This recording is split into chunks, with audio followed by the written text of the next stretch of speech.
Zoom is a great app for online meetings. For you to install Zoom on iPhone, you will need to go to the App Store, find it, and tap on it. On the App Store, search Zoom.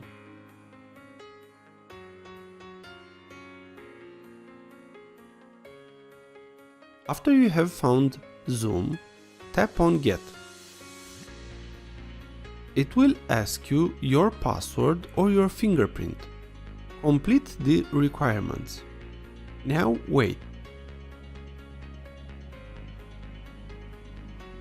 After the install is complete, just tap on Open. You have installed Zoom on the iPhone. The next step is to join a meeting or just sign up for a new account or sign in into your old account on iPhone. I will show you how to do this in a future video. You can check the description of the video for this. If this was useful, please like, share and subscribe.